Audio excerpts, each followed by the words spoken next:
Suroso MPD selaku dosen mata kuliah psikolinguistik dan teman-teman sekalian.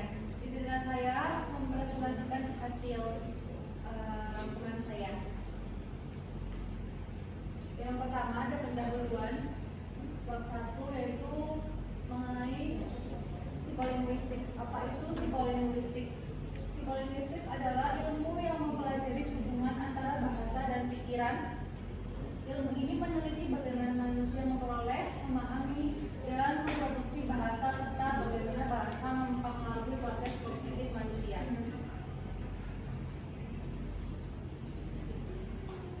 Berikut adalah poin-poin penting dalam pengertian psikolinguistik.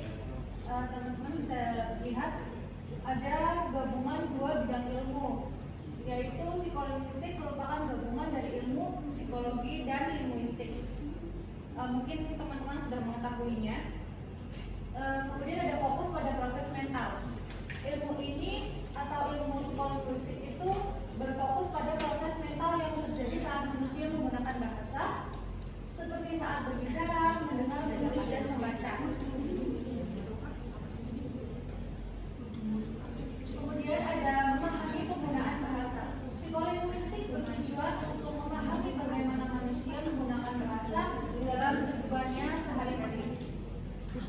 Lalu ada pemerolehan bahasa. Psikolinguistik juga mempelajari bagaimana manusia memperoleh bahasa, terutama pada masa anak-anak. Dengan kata lain, psikolinguistik berusaha menjawab pertanyaan tentang bagaimana pikiran dan bahasa saling berinteraksi. Pada slide 1 pada pendahuluan itu dapat disimpulkan contohnya itu intinya bagaimana anak belajar tentang kata pertama. Lalu ada bab 2, bahasa sebagai sistem kognitif. Bahasa sebagai aspek paling signifikan dalam kehidupan manusia, berfungsi sebagai alat komunikasi, ekspresi, dan transmisi budaya. Linguistik kognitif yang mempelajari hubungan bahasa dan pikiran menekankan pentingnya perolehan bahasa anak-anak, praktikasi linguistik, dan kaidah-kaidah yang mendasari sistem komunikasi bahasa, termasuk komponen semantik, sintaksis, dan metodologi, serta perbedaan antara kompetensi dan performasi bahasa. Bahasa itu merupakan alat komunikasi kompleks dengan struktur semantik, sintaksis, dan fonologi. Pada bab 2 ini bisa intinya itu bagaimana anak bisa menciptakan kalimat baru yang belum pernah didengar. Selanjutnya pada bab 3, data dan metode telaah linguistik. Bab ini membahas tugas linguis, hipotesis struktur bahasa, dan perbedaan kompetensi dan performansi linguistik. Berikut adalah rangkuman poin pentingnya. A. Ada tugas linguis, yaitu mengembangkan mata teori linguistik, menandai keumuman bahasa-bahasa dunia. Lalu ada melengkapi pemberian bahasa secara khusus, merumuskan kaidah unik bagi bahasa tertentu. Tata bahasa adalah teori dengan bentuk dan organisasi yang ditentukan oleh metateori. Hipotesis linguistik, mata teori dan tata bahasa harus diuji kebenarannya secara logika dan empiris.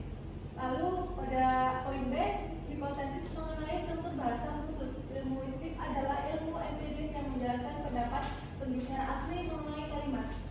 Tata bahasa harus menamakan peristiwa linguistik dengan kaidah yang dapat diterapkan untuk menggambarkan kalimat. Lalu kemampuan membedakan kalimat gramatikal. Pembicara asli memiliki pengetahuan tacit mengenai kalimat yang wajar.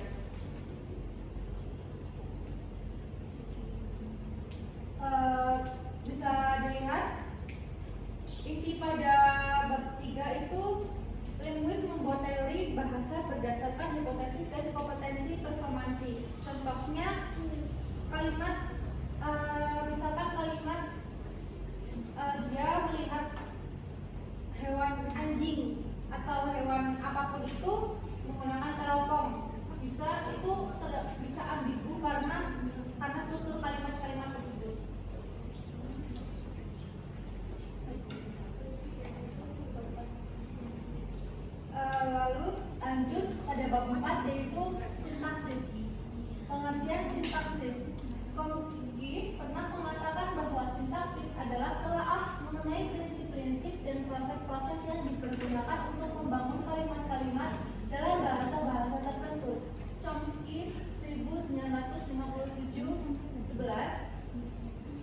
Selanjutnya, Postal mengatakan bahwa sintaksis merupakan komponen tata bahasa transformasi yang menurunkan intisar atau abstraksi yang mendasari penanda frase dengan bantuan kaidah struktur frase dan penanda frase tuturan akhir dengan bantuan kaidah transformasi.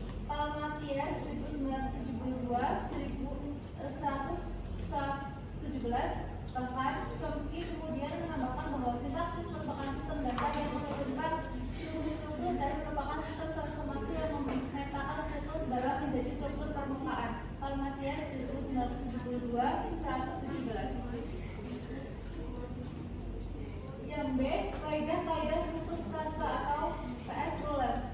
Kaidah struktur frasa adalah rumus instruksi yang menjelaskan pembentukan kalimat inti. Kaidah ini tidak mengizinkan penghilangan, perubahan urutan, pencakupan atau penghubungan, meskipun ada perdebatan mengenai hal ini. Kaidah ini berfungsi untuk menurunkan penanda frase dasar.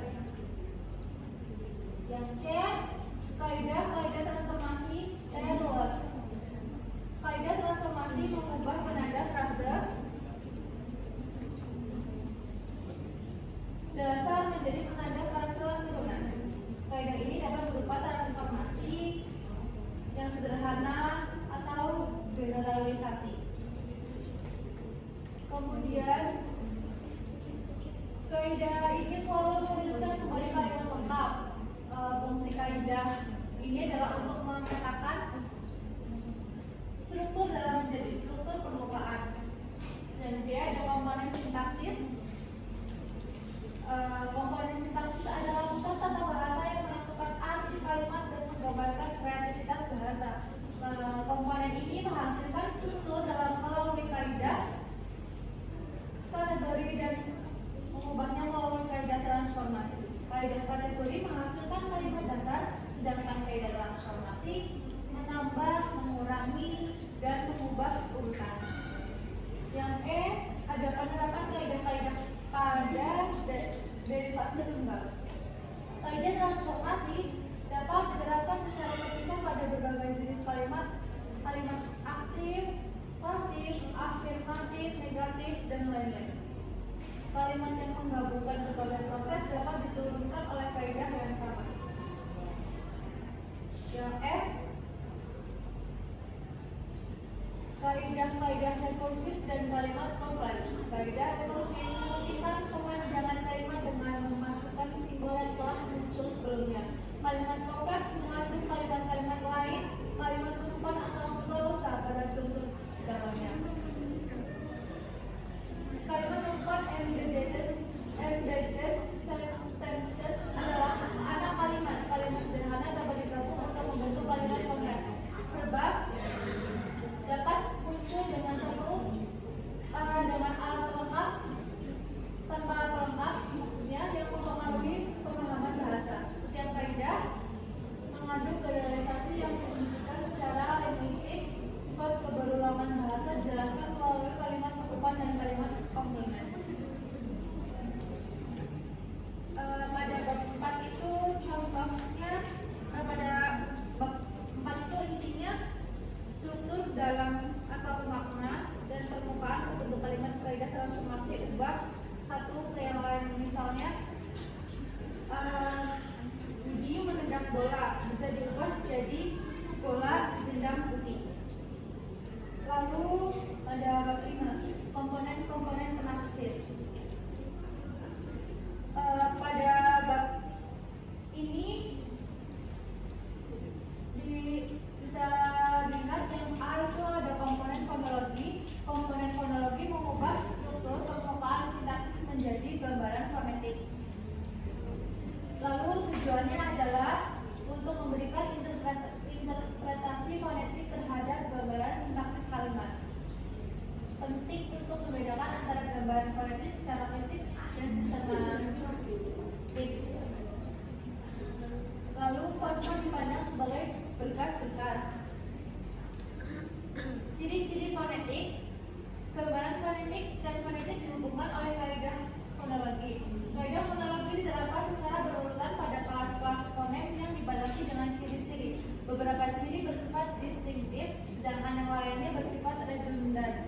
Komponen fonologi memberikan batasan-batasan segmental dan berurutan. Pembahasan ciri-ciri fonetik seperti ciri-ciri vokal, obstruent, dan ciri-ciri lainnya. Penjelasan mengenai fonetik sistematik dan fonetik fisik, kaidah-kaidah fonologi dan contohnya penerapannya seperti aspirasi. Lalu ada komponen semantik. Komponen semantik memberikan interpretasi semantik terhadap gambaran sintaksis kalimat. Terdapat perbedaan pandangan mengenai hubungan antara sintaksis dan semantik yang terbagi menjadi semantik interpretatif terdahulu, semantik interpretatif baru, dan semantik generatif. Semantik interpretatif terdahulu yaitu struktur dalam memuat segala informasi yang diperlukan untuk menafsirkan kalimat secara semantik. Kaidah semantik, kaidah proyeksi memetakan struktur dalam menjadi gambaran semantik. Komponen sintaksis adalah satu-satunya komponen yang kreatif. Transformasi tidak mengubah arti. Terdapat beberapa masalah dalam teori ini seperti masalah penjumlahan atau quantifiers dan hubungan kata bahasa. Semantik interpretatif baru itu mempertahankan asumsi bahwa komponen sintaksis adalah satu-satunya komponen yang kreatif. Interpretasi semantik beroperasi pada semua tingkatan tata bahasa atau struktur dalam, struktur permukaan, dan struktur turunan. Kaidah penafsiran lebih kaya dalam penggabungan fakta-faktanya. Semantik generatif menolak asumsi bahwa komponen sintaksis adalah satu-satunya komponen yang kreatif. Gambaran semantik dianggap sebagai sesuatu yang primer dan dipetakan pada struktur permukaan linguistik. Transformasi beroperasi pada struktur semantik. Informasi pengisi gambaran semantik yaitu makna kalimat tergantung pada makna kata-kata dan morfem-morfemnya serta gabungannya. Arti sekelompok morfem bukan hanya penjumlahan arti setiap morfem. Tata bahasa menetapkan arti yang sesuai dalam konteks urutan tertentu. Pemilihan arti individual ditentukan oleh jenis kata dan lingkungan tempat berada dalam kalimat. Bab 6 ada komponen fonologi. Komponen fonologi mengubah struktur permukaan sintaksis menjadi gambaran fonetik. Tujuannya adalah untuk memberikan interpretasi fonetik terhadap gambaran sintaksis kalimat. Penting untuk membedakan antara gambaran fonetik secara fisik dan sistematik. Konfon dipandang sebagai berkas-berkas fonetik, gambaran fonemik, dan fonetik dibentukkan oleh kaidah-kaidah fonologi. Kaidah fonologi diterapkan secara berurutan pada kelas-kelas fonem yang dibatasi dengan ciri-ciri. Beberapa ciri bersifat distinktif, sedangkan yang lainnya bersifat redundan. Komponen fonologi memberikan batasan-batasan segmental dan berurutan. Pada bab 6 itu menjelaskan intinya sintaksis pelajar atau aturan penyusunan kalimat PS11 bentuk kalimat dasar. Contohnya itu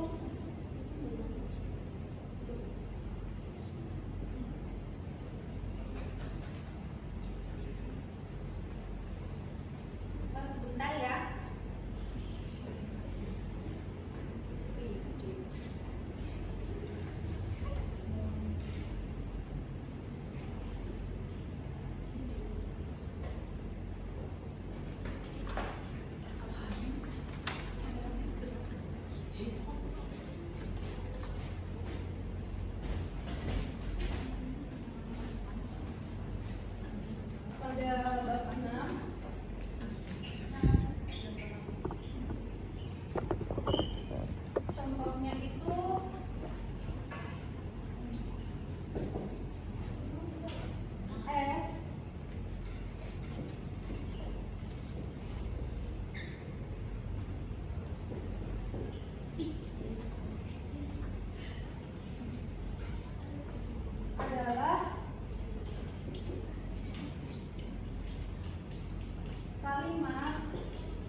Pernyataan psikologis konstruksi linguistik, yaitu penelitian menunjukkan bahwa kaidah fonologi tingkatan derivasi, fonem, dan ciri-ciri memiliki kenyataan psikologis.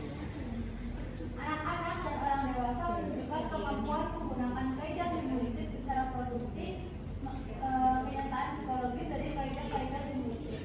Penelitian Berkos 1958 membuktikan bahwa anak-anak prasekolah pun mampu mempergunakan kaidah-kaidah fonologi bahasa Inggris secara produktif. Selanjutnya ada kenyataan psikologis dari suatu tingkatan fonologi. Penelitian Anisfield 1969 membuktikan bahwa pembicara membuat keputusan fonologis berdasarkan kaidah-kaidah, bukan hanya bunyi. Kenyataan psikologis dari ciri, fonem, dan kata, kesalahan ucaran shape of the tongue menunjukkan bahwa keluaran fonetik dipengaruhi oleh informasi melalui bagian dan urutan yang diperkenankan dalam bahasa. Kesalahan ucaran juga menunjukkan bahwa satuan ucaran seperti kata, fonem, dan ciri dapat diperbicarkan.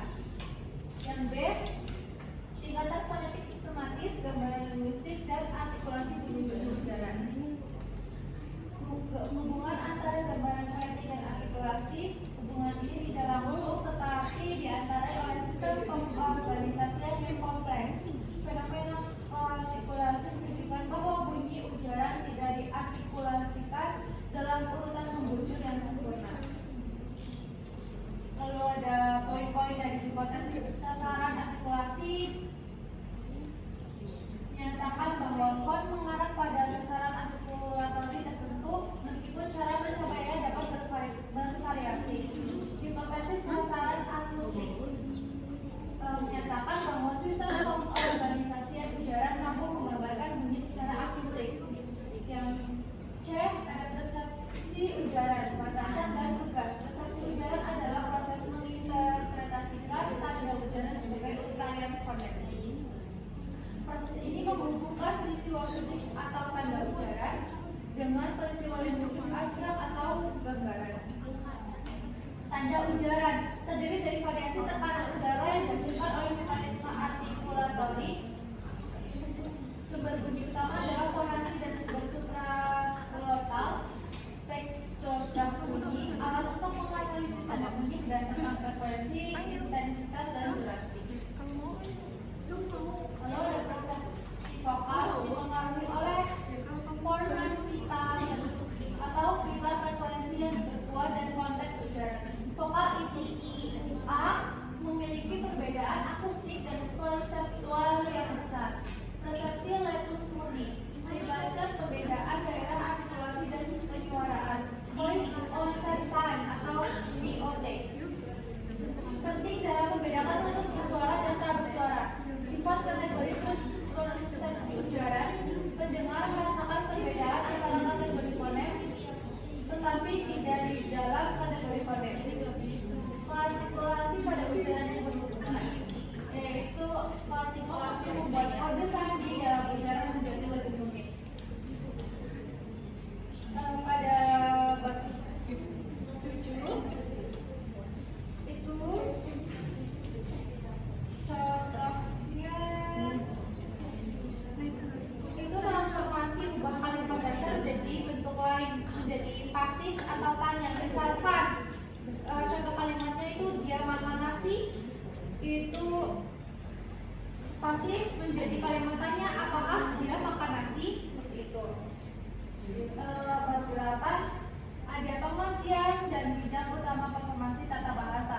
Performansi tata bahasa adalah kegiatan penyandian dan pengalih sandian pesan antara bunyi dan arti dalam komunikasi bahasa. 3 bidang utama performansi tata bahasa dalam psikolinguistik adalah: yang pertama ada produksi ujaran, komprehensi bahasa lisan, ingatan terhadap peristiwa linguistik.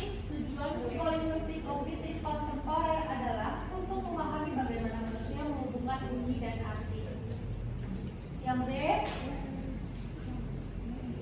ada produksi ujaran. Produksi ujaran adalah proses pengubatan gagasan menjadi urutan gelombang bunyi. Fokusnya adalah bagaimana gagasan diubah menjadi susunan kata yang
terjadi secara berseri atau berurutan atau paralel atau yaitu bersamaan. Yang F, penelitian psikolinguistik akhir-akhir ini penelitian ini berfokus kepada penemuan bagaimana tanda ujaran dirubah menjadi kesatuan klausa. Penelitian ini memperkuat hipotesis bahwa SKB menerima tanda ujaran dan menetapkan analisis struktur. Klausa struktur permukaan adalah unit pemahaman dalam komunikasi. Pada bab 8 itu kalimat bisa diperpanjang tak terbatas melalui rekursi. Misalnya kalian menuliskan kalimat yang panjang, tapi kalian meningkatnya dengan DST atau dan seterusnya. Seperti itu contohnya. Yang pada bab 9 itu komponen pronaksiat, yaitu intinya itu faktor ubah struktur kalimat jadi bunyi. Contohnya kata pantai diucapkan berbeda dari pan spasi tai.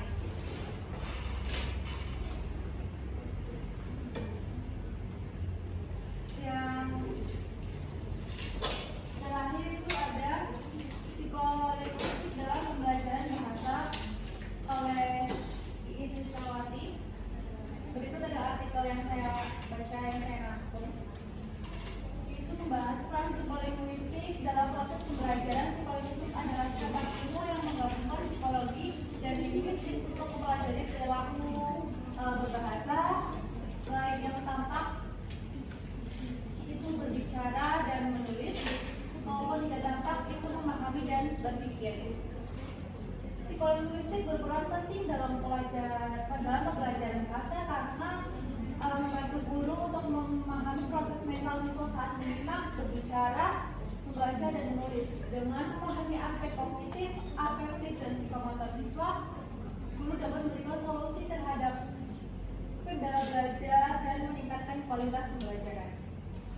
Berikut yang dapat saya sampaikan. Terima kasih.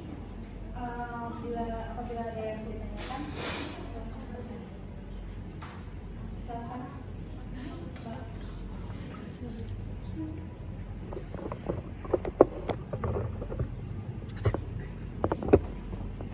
Ya, saya Bukatu Surya dengan akhir 23 bertanya. Psikolinguistik itu kan psikologi itu kan berkaitan dengan mental seseorang. Lalu bagaimana ketika seseorang itu memiliki mental yang kurang baik, apakah akan berpengaruh terhadap kemampuan berbahasanya? Terima kasih. Baik, saya langsung menjawab pertanyaannya Mbak Mifah. Itu pertanyaannya psikologi berkaitan dengan mental seseorang. Bagaimana ketika seseorang itu memiliki mental yang kurang baik, apakah akan berpengaruh terhadap kemampuan berbahasanya? Iya, akan berpengaruh. Misalnya orang yang mengalami kecemasan ataupun depresi itu akan lebih sulit dalam berpikir, dan pasti otomatis akan sulit juga dalam mengungkapkan kata-kata yang telah dipikir itu. Jadi kesimpulannya orang yang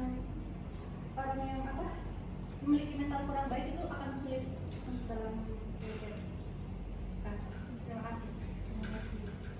Sekian presentasi yang dapat saya sampaikan. Mohon maaf jika masih banyak kurang kata dan masih banyak salah. Wassalamualaikum warahmatullahi wabarakatuh. Waalaikumsalam warahmatullahi wabarakatuh.